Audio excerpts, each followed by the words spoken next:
Hello, everyone. We've got a really special guest today. We've got Viktor from RockawayX. He's the CEO of what people think is a VC fund, but actually isn't really. It's kind of evolved into something more than that over time. Viktor, welcome. Thank you.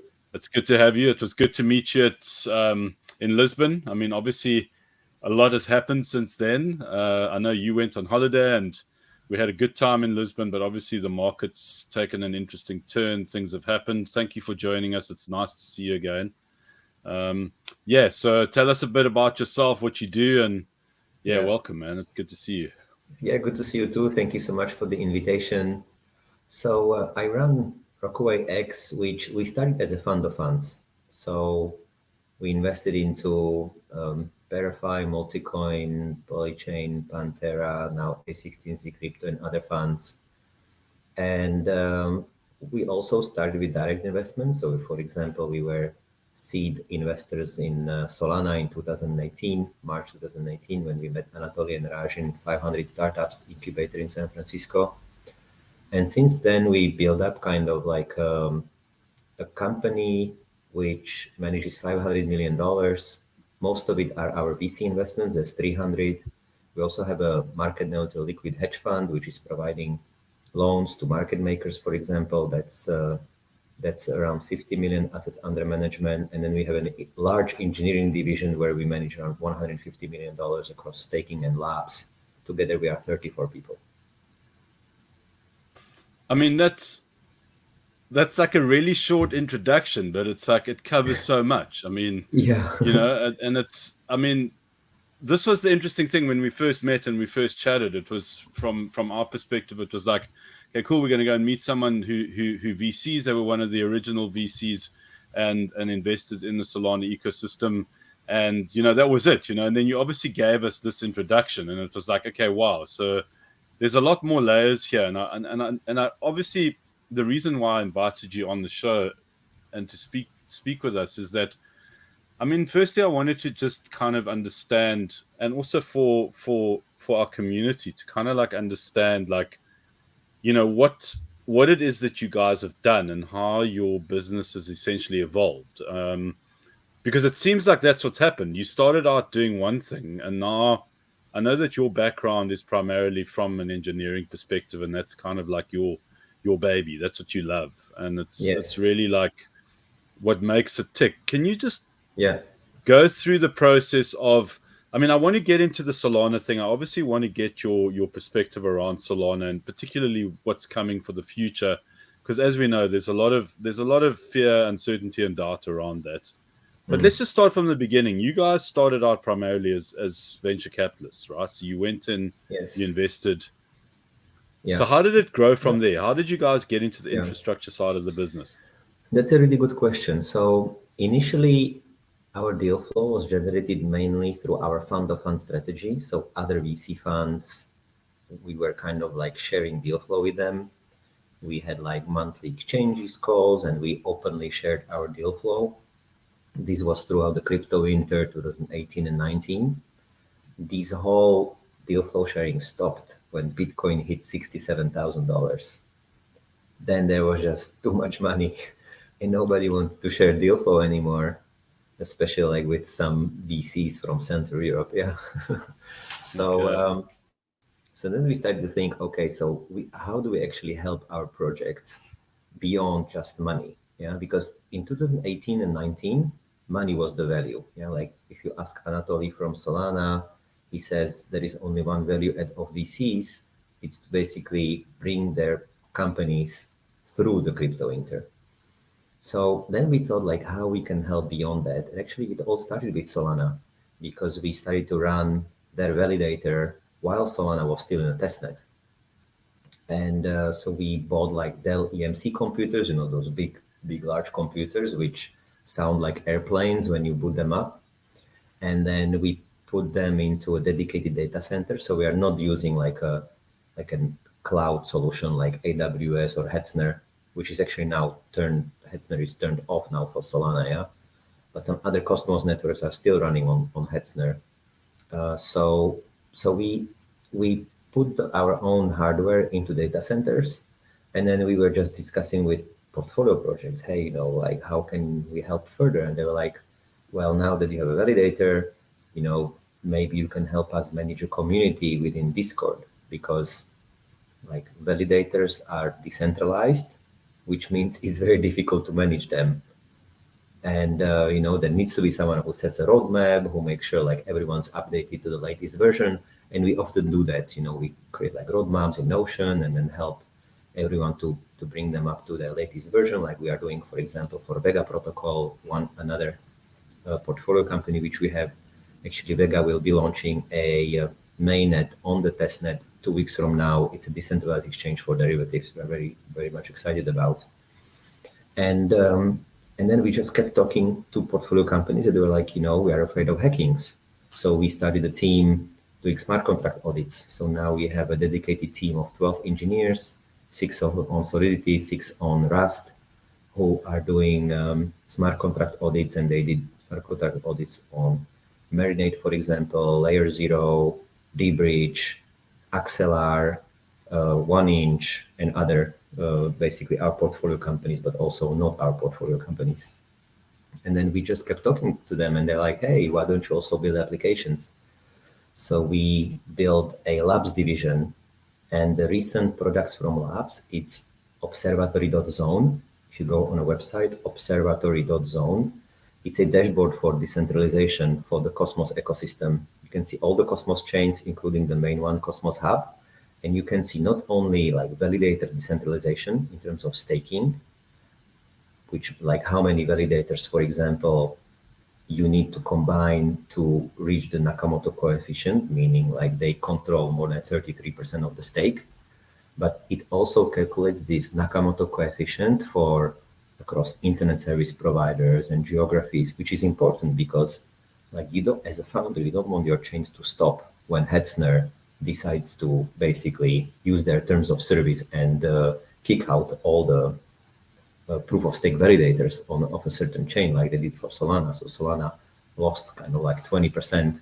Validators representing 20% of their stake. 20% is okay.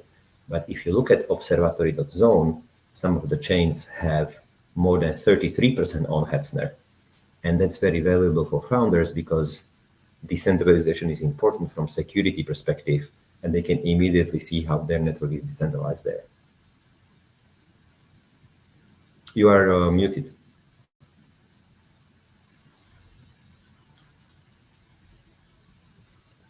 In terms of the issues that Solana, apologies, Victor. In terms of the issues that Solana's had from an outage perspective, I mean, that was a deliberate hack, right, on all occasions, or was that kind of like an issue around teething problems from a validator perspective? Because obviously we had those instances where Solana went down. I mean, what was the issue, or what were the issues around that at the time? So Solana was launched in January 2021, if you remember, basically Yes. last year, and just the timing was good because it was when the NFT started to take off, and it just became so expensive to mint NFTs on Ethereum that the second chain, which the founders were using for NFT mints, was Solana. However, Solana used this protocol called UDP, where you basically just take all the transactions coming into the validator and process them no matter who they are. They now switch this protocol to Quick, which is a different mechanism. But the problem is that the bots or people who wanted to get rich quickly,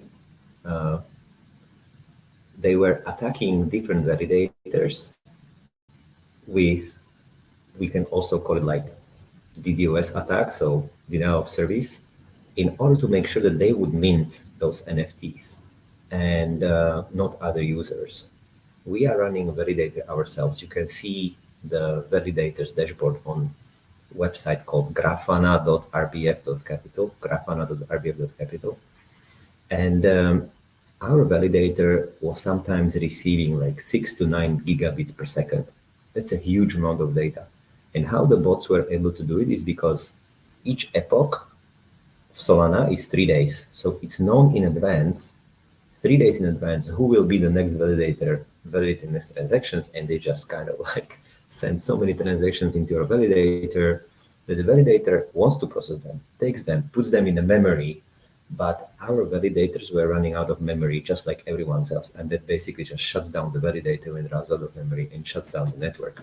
So now we have validators with 1 TB of memory, but this is not happening anymore because of the quick upgrade to a quick protocol. And we're also very excited by the work that Jump Crypto is doing on the Firedancer side, where Solana will be the only chain besides Ethereum with 2 client implementations, and that would bring additional stability. Okay, so essentially what you're saying is that the problem has been solved and you guys have put contingencies in place. Well, the problem has been solved. Like, you never know. So Solana is like still in beta, so you don't know. The guys are still working on it, and the fee markets need to be implemented. So you never know. When you speak with the team, they're like, it's very difficult to guarantee like 100% uptime. Like, you never know. Yeah, There are so many vectors of attack. You never know. That's why like diversity of client implementation is important, we think. But the down the road, it's a problem which will be fixed. So in terms of your offering within Validators and the rest of it, it's not just Solana. You're also covering other ecosystems as well. Which other ecosystems are you guys covering at the moment? We cover AVAX? No. No. We cover only 3: Ethereum, Cosmos, and Solana. Only 3 ecosystems. But let me get back to Solana still and the outages, because I think it's important. Yeah. If you go on status.solana.com, you can see that there are 99.64% uptime. Yeah.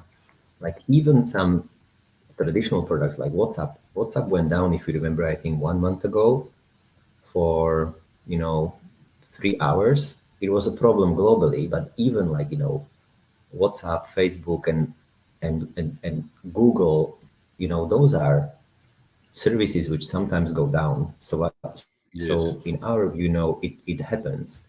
And if you look at status.solana.com, you can see that over the last 90 days, there were 2 outages: 30th of September, 1 hour, and then a major outage 1st of October of 6 hours.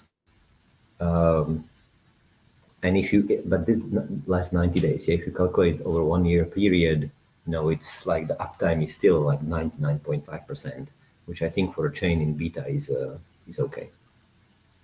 And it will be improved going forward. Yeah. I'm of the opinion that from this downtime, I think Solana has taken far too much flack from people who have interests elsewhere. I don't think it's been a genuine like, okay, we've got a major problem here. I think the sentiment has been, we see Solana as being a threat. We therefore need to create a whole lot of FUD around it. And I think there's a lot of that that's going on. I think we know that in the crypto space. We've seen it, it keeps on reoccurring. And I think Solana, unfortunately, is at the receiving end of that, where you got maxis on the other side of the fence and they really don't appreciate, and that's all it is, I think. You raised a very important point. It's kind of like, if you look at WhatsApp, they've had more of a downtime than we have from a Solana perspective. So what's the problem? I think, I'm relatively old, and I still remember the kind of like PC versus Apple wars in terms of operating systems. In my high school, I studied high school in the US, in Lewisburg area high school, and I was kind of like responsible for their computer lab, and there were many Macs and some people, and I came with a PC. There were just a couple of PCs, and people were always arguing like which operating system. It was such a religious discussion. And I see exactly the same thing happening here in terms of blockchains. And but I wish it was not the case, because I think we all fight for just higher adoption of crypto within the normal population. Like, look at the last numbers: 300 million crypto users.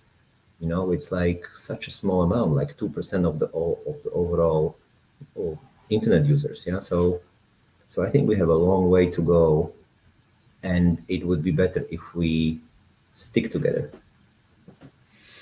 Yeah, I totally agree with you. I mean, from the blockmates perspective, we very much chain agnostic. We strongly believe that this technology is going to be a culmination of different ecosystems and many different ideas that will allow us to arrive at whatever conclusions we arrive at. I mean, we don't know what that is. Yeah, I think that from that perspective, we really are early. These arguments and these different belief systems are merely a precursor to where we're going to arrive at.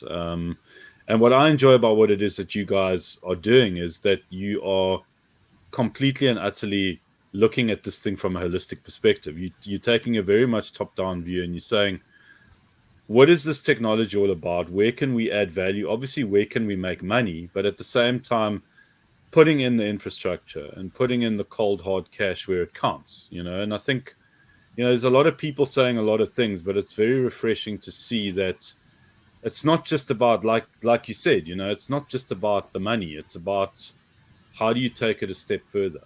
yeah, And I think that's really important. And I wanted to just coming back to Solana before we move on. Obviously there's been a tremendous amount of bad publicity that's come Solana's way now with this whole thing with FTX and the rest of it. And I just wanted to, because you guys are essentially inside the infrastructure, you're inside the very essence of what Solana is about from a validator perspective. What is your perspective around the future of Solana? And, obviously, in light of having been to this amazing conference in Lisbon and seeing the extent of what is actually happening in this ecosystem, how do you see things playing out, say, a year, 2, 3, 4 years down the line for Solana? yeah. So I think Solana is, in 2022, the network was stress tested. Right now, its community is stress tested. And, but we know the team. The team is kind of like a team of fighters, and they built Solana during crypto winter. So I'm actually, very optimistic about it because I know how they can stick together and work in terms of the founders, yeah, the founding team, in order to, just deliver even in difficult times like right now. And if you look on chain traction, yeah, I'm looking at the block right now. So currently Solana is running at 20 million non-vote transactions daily, and it was 16 million in April, May. So and it was 50 million 1 year ago. So it's like, it's not, the chain is running, there is traction on chain, and of course the TVL decreased, but the TVL decreased in dollar terms because Solana price was destroyed because of the Alameda and FTX situation, where Alameda had to sell a lot of SOL they had on the balance sheet in order to try to recover. And I think it's just a good opportunity right now to also clear out the community. I don't know if you remember Breakpoint 2021. Yes. It was 1,500 people. This year was 3,000. So like, 50 or even 70% more visitors, but many more developers. Less actually, investors and people who wanted to kind of get rich from the ecosystem. And we are happy about it. We are excited about it because crypto interests actually clear out the tourists, and we can see who really stays. Like, look at FTX had projects like Serum, for example.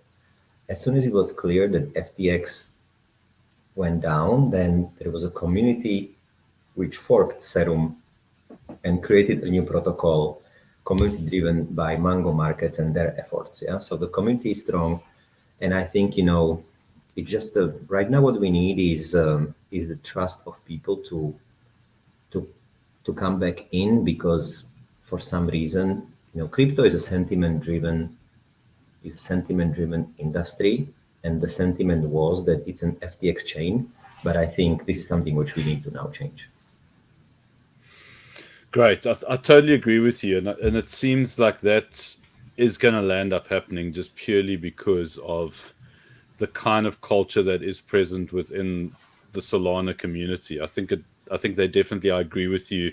I mean, we've got one of our main sponsors and one of our very close friends is the Hero guys, the HXRO guys. Yeah, And yeah, yeah, and you know the question was asked because obviously you know Avalanche has presented now SDKs for Rust, and it was like you know there was intense discussions around you know people outside of the Solana community saying, so guys, are you guys going to now move to Avalanche now that these SDKs are available? And the immediate reaction was, why the hell would we do that?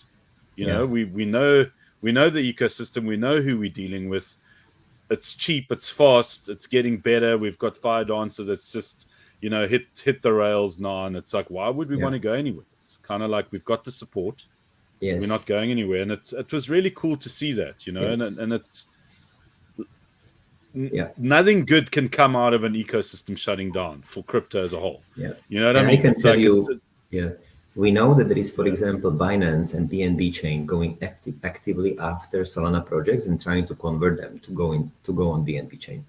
We know that, yeah, because we are either we have portfolio companies or we are leading the rounds of protocols who have traction, and they told us, yeah, and their answer is no, they are sticking with Solana because they know the team, they know the protocol, they know the ecosystem. But other yeah. chains are actively using it as kind of like a customer acquisition strategy. I don't think it's working very well. I honestly don't think that it's working very well. It seems like that community solid. Obviously, you're going to get a few that are going to move because they're scared or whatever the case is. But I think that if you look at the cold hard facts, like you said, you know, you got 20 million transactions that are happening at the moment versus 50 million at the height of the bull versus what was it? 12, 15 or 15 million yeah, 12, 15 in May, in April. May. Yeah, I mean, it's like it looks like it's business as usual. So let's get on with it, and that's really positive. In terms of Cosmos, tell us a bit about Cosmos, what your thoughts are around it, because you know, from a crypto native perspective, unless you are very much in that ecosystem or part of that community, it's not really the kind of community that we hear a lot about. It's like we've got to actively go out and find out about it. And I was just curious, this is me trying to find out more information. I mean, what are your thoughts around Cosmos? You know, the culture, the community. Tell us a bit about what you see in the Cosmos ecosystem. So we organized Cosmos Gateway Conference. It was in May in Prague, 2022, and it will be end of April 2023 again in Prague. And it Okay. was like it was awesome because it was like a room full of developers. And actually, if you remember, when Solana had breakpoint in 2021 in November, right before that was Cosmoverse. Cosmoverse was Okay. in Yeah. like was in a very small hotel, small room, 100 builders, developers. Yeah, Solana was like 1,700 people, and back then, mainly investors and like NFT people. And Cosmos is just builders. Cosmos is a chain which actually has traction because you have so many other chains running on it. Just look at observatory.zone and you can see all different Cosmos chains running on Cosmos ecosystem. However, it has like no hype. Yeah. Because None. and Yeah. I'm just thinking like why that is. And of course, like what drives the price of Atom token? It's mainly kind of like perceived value. Yeah. Like what drives the price of crypto tokens currently is perceived value more than fundamental value for some reason, at least right now. And there is perception that Atom as a token has no value because it's not linked to the actual chain, like the token utility. But that has been changed, will change, and I think. But who cares about the price? Yeah, what we care about is Yeah. adoption, and I think Cosmos definitely needs more application. You have decentralized exchange like Osmosis. You have Stride. You have the liquid staking right now being built on it. But it's a chain that works. Vega protocol is also running on Tendermint protocol. We are excited about Agoric, which is basically has just launched IST, which is like a stablecoin on Cosmos ecosystem. So Cosmos is kind of like coming together bottom up. Yeah, all these different bits and pieces being built in order to achieve a full, like a kind of like a financial system chain. So we're excited about Cosmos. So, do you think that Cosmos is lacking that aspect of community from a hype perspective, or don't you think, or do you think that it just doesn't need it? I think it has a strong community. It has a strong community of developers, of course, with very kind of like strong point of views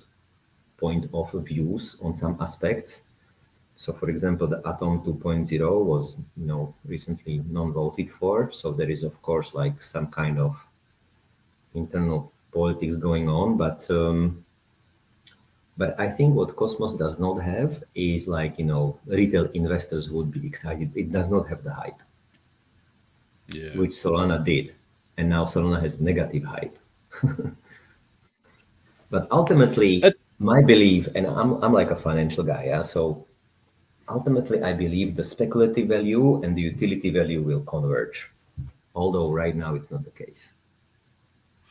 from a timeline perspective, we've obviously seen in the past that crypto winter's kind of like a 2-3 year process. Do you think that in light of what's happened on a macro scale, and obviously on a crypto scale as well, even though we've had a lot more adoption, a lot more money moving through, do you think that we're going to have a longer crypto winter because of the dynamic of macro, or do you think it's essentially more of the same from the past?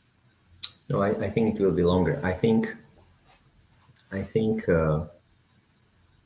but I'm actually very positive this time because in Mm, 2018, the crypto winter, it was not sure that crypto would survive. We remember, like, there yeah, was only two use cases: speculation, like tokens trading, and the yeah, second use case was ICOs, initial coin correct. offerings.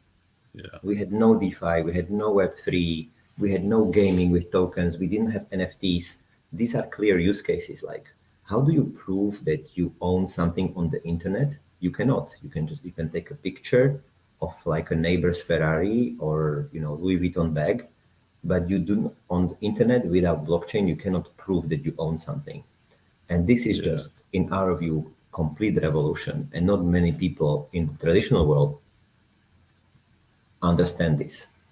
And I think so. We wrote a blog post, I think 2 weeks ago, called Web3 Consumer Use Cases. It has around 10 use cases split into physical and virtual use cases. So, physical, for example, like coordination of users to build networks like, Hive Mapper and potentially Helium, and also physical like fund tokens, for example. Yeah, fund tokens, 6 billion trading volume per month. NFTs, 600 million. Fund tokens are 10x bigger in terms of trading volume than NFTs, and nobody speaks about it. It's a clear use case. Another one, for example, is in the virtual world, is comic books. We just led around into Three World, Three Moons. The guys behind Three World, Three Moons are authors of comic books like Superman, Spider-Man, Thor, and they are so excited by crypto because they are like, it completely changes their business model. Now they can do direct to readers distribution. They can do, read to earn. They can, then the users now can participate into a story, create all their own like characters, and maybe even monetize some of the NFTs, like armor of those characters, and influence the story. And it takes 6 months to write a comic book versus 6 years to create a AAA Yeah, game. So there's so many use cases now. Fashion also, like, look now, Nike, Adidas, Dolce Gabbana, all of these brands are so excited by blockchain. Look at Vatom.com, VATLM, VATLOM. It's a yes, very interesting product through which the brands can increase much better and engagement with their consumers. Brands typically, they don't know who their buyers are, their consumers. Like, They work with Pepsi Cola, for example. Yeah, Pepsi has chips. Now, what Vatom is doing is that they print out QR codes on those chips. If you scan those QR codes, you get a wallet, and then you can be like in an amusement park, or you can be, for example, in Qatar to watch the World Cup. And now through an AR, so augmented reality interface on your phone, now you can, collect some soccer balls, for example, somewhere, and those are NFTs. Now you keep them in your wallet, and as a result of that, now Pepsi has much more information, can engage directly with the buyers of those packs of chips. It's a complete Yeah. disruption of the business model, of marketing business model, and people don't get it now. And we think one of these consumer Web3 use cases will be the ones which will drive the next bull run, but it will take some time. 18 months, 24 months, we think for sure. Like if you think back about crypto, like every bull run was driven by a use case, a Yes. speculative one, but a use case, like Bitcoin and trading of Bitcoin, 2013, 2017 ICOs, 2020 DeFi summer, 2021 NFTs. Yeah, and we Yeah. think right now we are, also because of the macro situation, we are in for the next 24 months until the next bull run comes, and we think one of the Web3 consumer use cases will be driving that upside.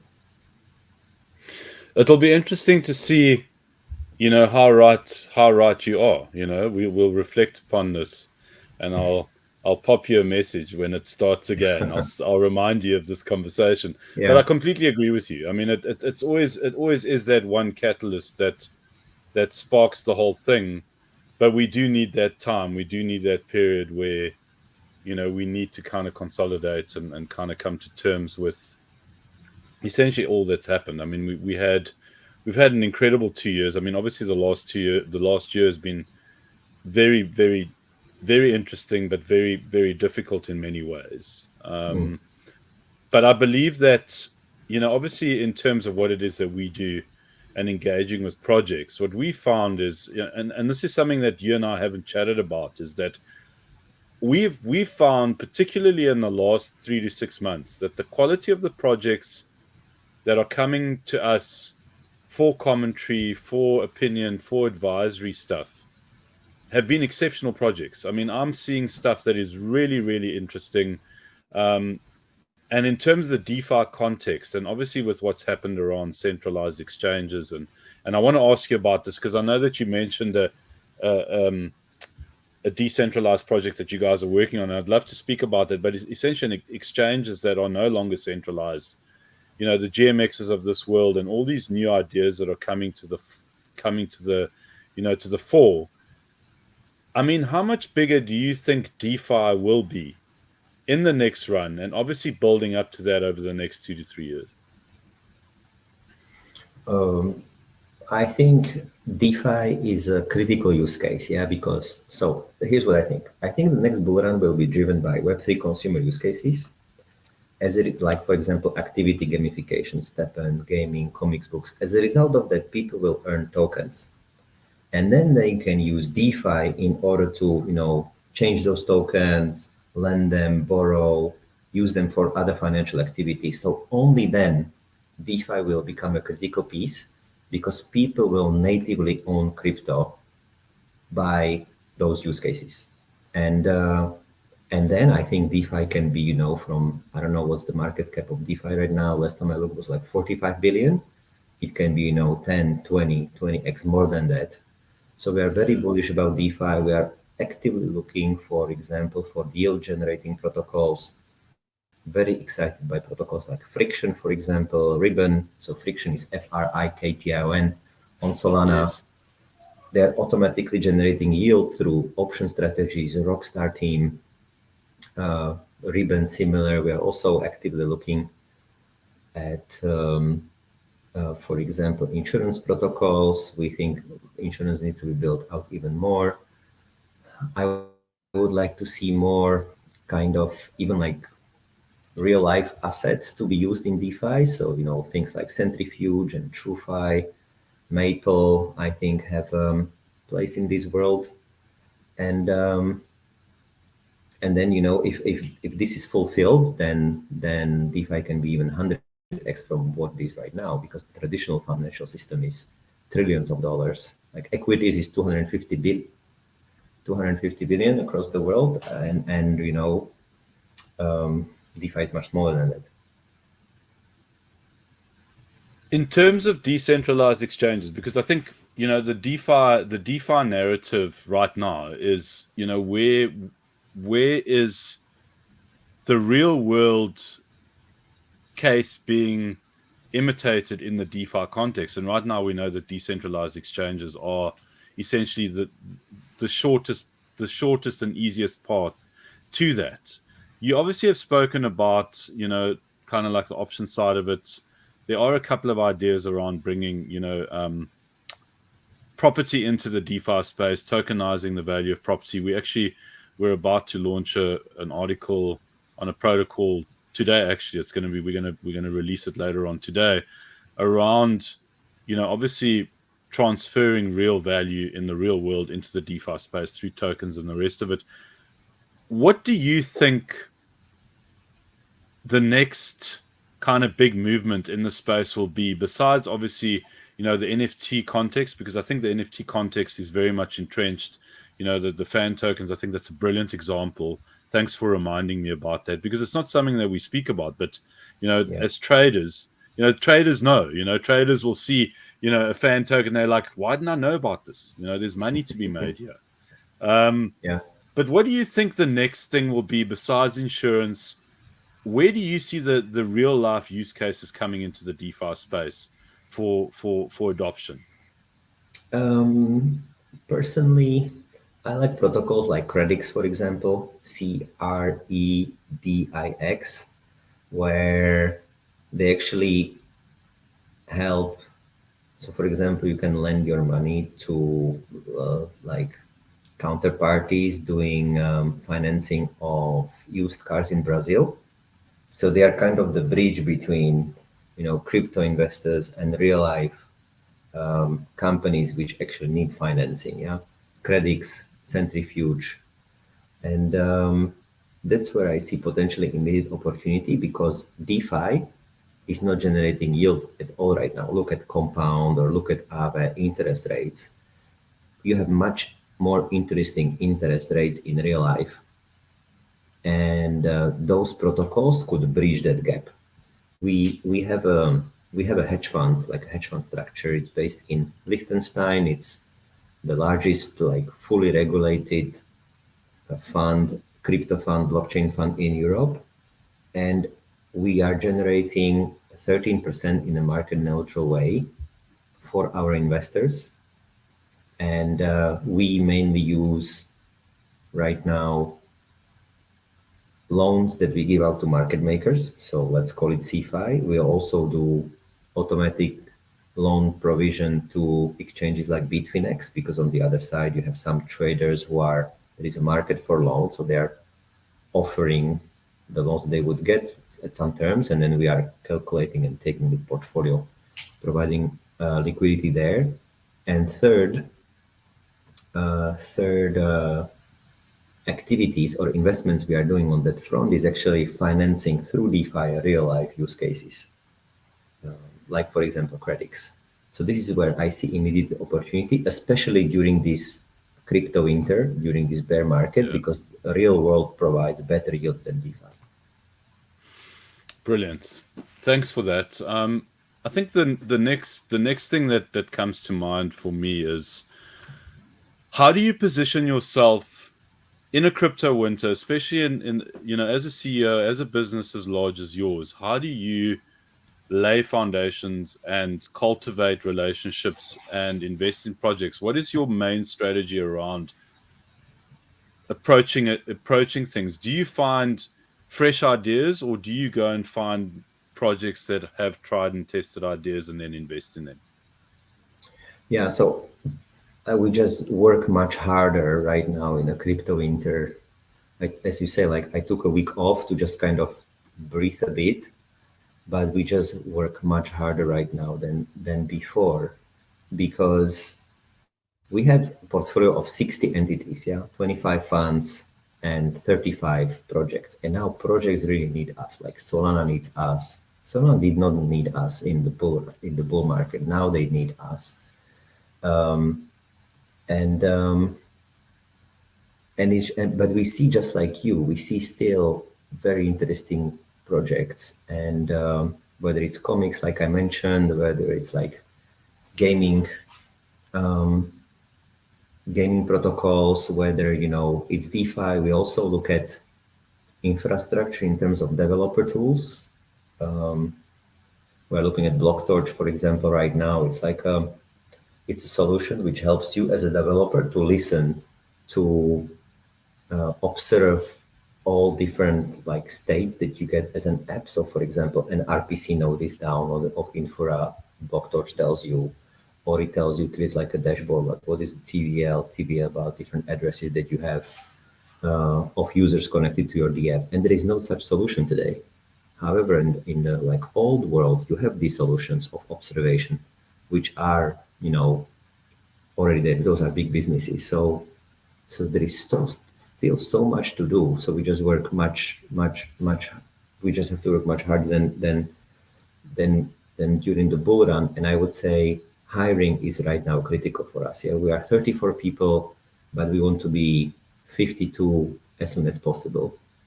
So we are actively hiring. It's just our bar is very high. So, but we have an office in London, in Zurich, in Prague, but we're also hiring kind of like across the globe, mostly engineers and investment profiles, because we just don't have enough time to do all the work which we have to.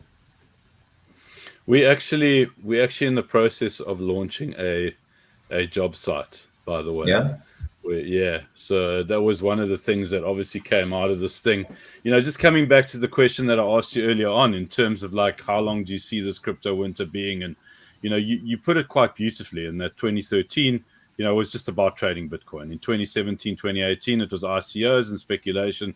But now we've grown. There's just so many use cases. There's so much opportunity that we've also developed a job site, and we've got relationships that we've obviously built, and it's a no-brainer, really. I mean, it's just what's needed. People working remotely, a lot of big brains who don't really want to travel and go and live in cities, and they want to live where they live, and it's a great opportunity for us, and that's how we saw that opportunity. And there's a big demand for it. I mean, and the whole sphere around Web3 has grown tremendously over the last 24 months to 36 months. That if you had told me 3 years ago that this is what I would be doing, I would have laughed at you. And it's what we've been doing, and it's just incredible. Like, just all these new opportunities. And I think it really does speak to what it is that you've been talking about, is that, how can you not be positive about things? Sure, it can be depressing. It can get you down when, things happen, like with what happened with FTX. But like you said, it's time to get rid of all the tourists. And it seems the tourists were playing with a serious amount of money. But if that's what it takes, then so be it. I mean, there's nothing we can do about that. We just got to survive and make the most of it. But it's a great time to build. So I actually very much support your idea of a hiring website. It's very difficult to hire right now in crypto, in Web3. We have a couple of kind of like hiring agents, but we are on the lookout of good websites or good ideas to get even more developers into this ecosystem. Yeah, I mean, I was speaking to a founder, a friend of ours who's a founder, and he's actually actively looking for two. I mean, like he says, he wants 2 rocket science developers. He's not settling for anything less. He's not constrained by budget, even though he is on a budget. He's saying, I want the best, I'll pay for them. Let's make it happen. Find them for me, and that's the sentiment right now. If you've got a good idea and you've got a good project, you've got to give it your all. And this is the time to do that, because in a bull, you don't have a chance to do that. In the bull, you're managing chaos as opposed to building an order. And and we found the same thing. I mean, we found what's really interesting about what we do is that we've had more of a demand in terms of our attention, and having these kind of conversations with people more so now than ever before. People are actively looking for good quality content, and they want to tell their story in the correct way, which is really cool. I mean, it's actually awesome, as opposed to in the middle of a bull market where you get people coming and trying to bribe you hundreds of thousands of dollars to go and write an article which is clearly a Ponzi and is going to land up rugging your community. And it's like, listen, we're not going to do that. It's not what we do here. It's like, but no, take the money, it's fine. No, dude, we're not taking your money. Yeah, you're right. Yeah, especially like if you are in this business for long term, you only have one reputation. Look at Three Arrows Capital, look at FTX, look at Celsius. Like, I think, I'm not saying these guys will go to jail because like nobody knows. I listened to SBF's discussion on Dealbook last night. Like, he's claiming, that it was a mistake. He didn't, use the money, but so nobody knows, but it's the reputation. Like, we only have one reputation in our lives. And if that one is destroyed, then it's over. So that's why we should be, long-term thinkers versus short-term. I think it's easy to make money, relatively easy to make money in crypto, especially in the bull run. Yeah, it is easy. But what's not easy is to cultivate that long-term view, because human nature, unfortunately, what happens the majority of the time with human nature is that the temptation of making it is so overwhelming that people will do anything to achieve that moment of glory, and that's where they fall into the trap and they make that mistake. Yeah, and it's not. I mean, yeah, you should be testing that in founders. I think if they're motivated by money, like even like I don't know if you remember, SBF was had like a podcast 6 months ago. I think it was for New York Times, but I'm not sure. So he had like this podcast, and he said, he explained yield farming in a very clear way, and he said, just create a protocol, issue a very small part of tokens in terms of circulating, and then just do a couple of articles, have a couple of branded investors to invest in it, small trading volume, and of course demand will be there, but small supply, of course the token price will go up.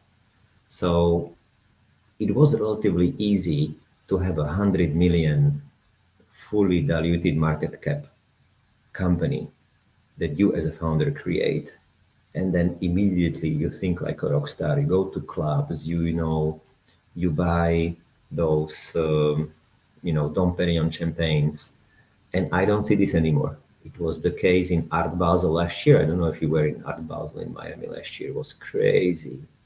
Like, you go into a club, like, yes, it's on it. yes. Yeah, there were a couple of people were talking about it and saying, "Are you going? Are you going?" Yeah. Yeah. So, and it's like half, like there are less,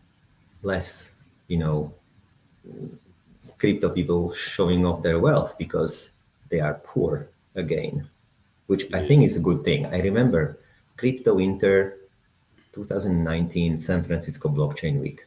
We went into like an after party into a club. We were 3 people. Yeah, 3 people. However, last year, if you remember, like Art Basel, NFT NYC, and you could not book the table. Yeah, it was like that was insane. That was $20,000. But Victor, that was pure cringe as well on so many levels. It was just like, it was too much, really. It actually reminds me of January 18 when Bitcoin was at 20,000. Yes. Exactly the same thing. Like, and I would, like, if you want to see if it's so here's maybe a good trading strategy. Yeah? You just go into nightclubs and you see, are there crypto people buying tables for $20,000? And if yes, then you sell your crypto. And if no, then you just, then you dollar cost average. So that's the alpha for this interview today. The alpha for this interview today, in case you weren't paying attention, is that Pay attention to clubs, and if you see crypto people buying tables, go and sell your crypto immediately. Yeah, because it's the top. But that is the most valuable lesson, right? I mean, if you look Yeah. at it from a trading perspective, that is the single most valuable lesson. Is like knowing when to sell the top is Mm. probably the hardest thing to do because of that euphoric state. And Yes. this is my second cycle, and there's a reason why. Even though I managed to pretty much get out mostly in November last year, I should have gotten out a lot sooner. And a Yeah. lot of people still held on. Um, Yeah. but I'm learning, so I think the next cycle, let's see. Will be even more volatile. Yeah. No, but for us, so we exited more positions that we invested, but when we exit, it's much more difficult discussion internally, definitely, because you Really, you often, like you say, you are euphoric and you kind of like fall in love with the project, especially where you're helping so much. Also, those yes, projects is like very difficult to even for us argument and argue within the investment committee. The good thing about us, I think, is that we have the TradFi guys on the investment committee and the crypto guys sitting on both sides of the table, and you can see, it's like a fight. It yes. takes us like 24 hours to make a decision to invest. It takes us like 14 days to make a decision to exit. Wow. So what is that? I mean, what is the difference fundamentally between a TradFi perspective versus a crypto perspective? I think people have ideas as to what the differences are, but what Yeah, are they from your perspective when you're sitting in the middle and you're trying to kind of find the sweet spot between the two? yeah, I can tell you exactly. So we have, I am by training, I am like a corporate finance guy. Before RockawayX, I was with McKinsey and Company. It's like a consulting firm, part of the corporate finance practice. So, like, I am basically trained by valuing companies using discounted cash flows. So, we have an Excel model for every investment we do. The TradFi guys, they stick to the initial business model we do at the investment and then evaluate how the company progresses. The crypto guys, they change it. They're like, oh wow, this is the traction. And then they change the assumptions to prolong the, and they don't care that the assumptions are not realistic again because they change, they adapt their reality. So the Yes. TradFi guys are like feet on the ground. The crypto guys are hand in the cloud. And then, it's a fight somewhere in the middle of the horizon. Wow. Okay. I kind of figured that would be the case, but I would have thought that maybe there would have been more of a firmer, like kind of like more feet on the ground from the crypto side of it, but it makes sense that it wouldn't, because as soon as the parabolic curve starts kicking in, it's like it's a whole different ball game, isn't it? I mean, we've been there, we've seen it. Yes. And I think It's like, it boils down a lot to experience. So the TradFi guys we have on our investment committee are like all 40 years plus. The crypto guys, we don't find a crypto guy who is 40-year plus. They're mostly like, 20 something yes, computer science guys. And just this and look at FTX. FTX were 20 something. Yeah, SBF, 29 years old, 27 when he started. So, and I think it's just this experience which teaches you to kind of like be humble and realistic versus just overly optimistic. is that Big Ben in the background? I think so. Yeah, Yeah, that's Big Ben. You're in yeah, London, so that sounds yeah. I'm very in much like London. Big I'm in the city center. Ben. I like it here. That's Big Ben. Wow, cool. In terms of Rockaway X and your strategy going forward, I mean, obviously the business has grown substantially. Is it something that are you looking to grow other aspects of your business right now, or is it essentially the liquidity, the infrastructure, and the VC side Yeah. of things, or are there other things that you've got your eye on that you'd like to do? So we have three divisions: investments, liquidity, and engineering, and we just Yes. go, deep on those three. I could imagine like buying some company on our books as well. Like for example, if there is a great staking provider which has, some networks which we are not covering, It's interesting technology. I could imagine doing M&A, potentially, a smaller market maker who could help us market make the projects we invest into early.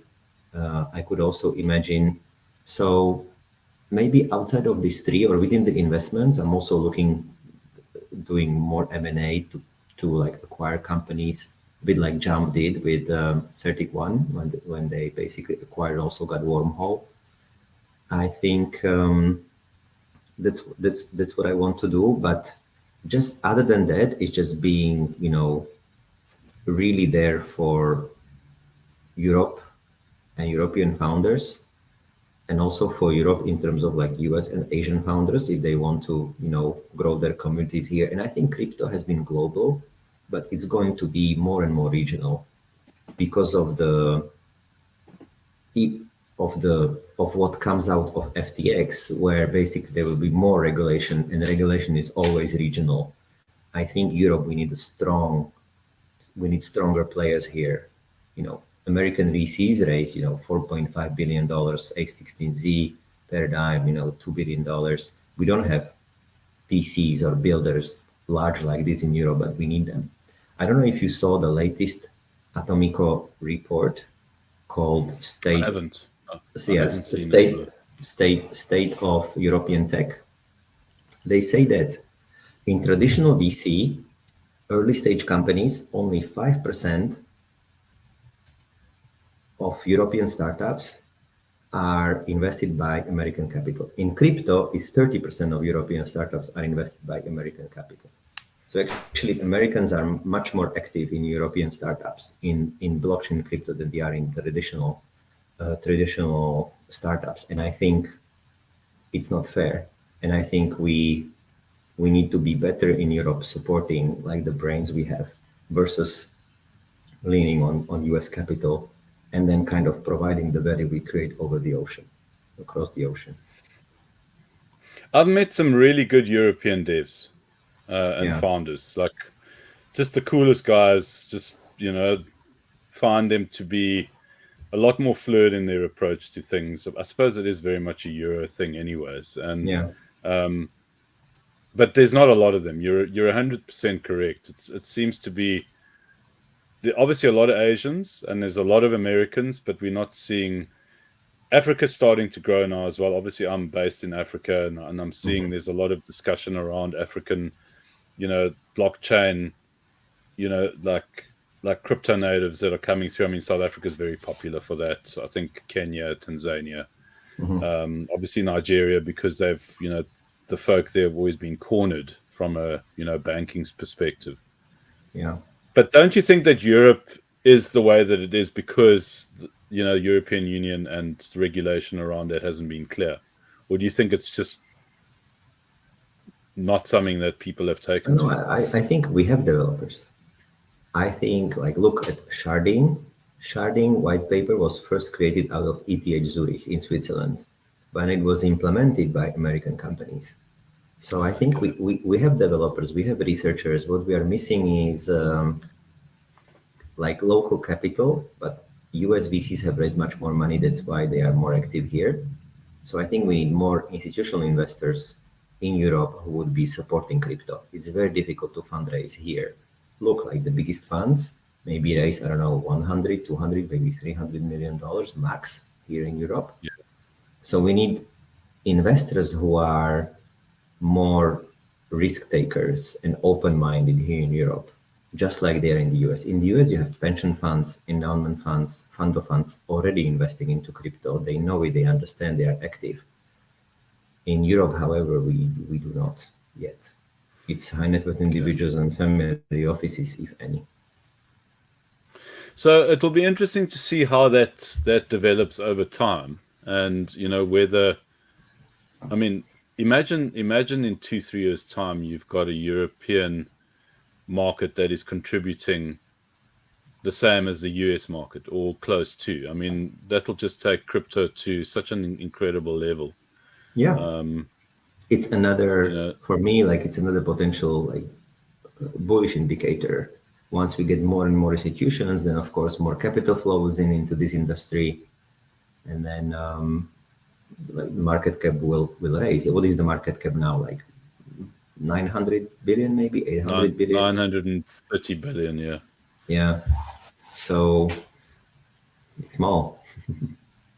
Yeah, it should be. It was at 2 trill, right? It was at 2 It was at trillion. 3. It was even at 3. 3. That's right. Yeah, 3 trillion. Yeah. So, I mean, we do obviously have a lot to look forward to, and Yeah. I think that brings us to the top of the hour, and I'd like to send you a mail and get you to come onto the show again in the future. It was great to connect with you again, and thanks for. I think you've given us so much to think about, Victor. I mean, it's like, it's so easy to get caught up in this kind of like, this microcosmic thing. I mean, we try and look out, but we're very much DeFi orientated. The projects that we work with and the community that we're with, it's very trading oriented, and it's very much, what are projects doing? What is their significance, as opposed to, what does the big picture look like? What do you guys, what are companies like, Rockaway doing? It's not just about, investing in a project and then dumping on communities. That's not what you guys are doing. It's like there's a vested interest in those founders. And it's very obvious. I mean, it's very obvious that you have a long-term view on this thing. It's in your interest to have a long-term view as well. Your business is built around that. Yeah. And it's really cool to understand, what those moving parts are. I mean, we could probably discuss aspects of your business. I mean, liquidity is something that fascinates me. I mean, I think that is something that we could discuss for at least an hour. And the importance of liquidity, especially now. I mean, markets and market makers right now, it's so thin, and anything can move it, and it's so important that, anyways, I don't want to get into it now. I think we need to revisit this conversation. But thanks a lot. Thank you, Jedi. I appreciate your time, sir. I know that you're busy, and thank you so much. And we'll chat in the future. Definitely, we are in touch. Thank you. When you come to Europe, just give me a call.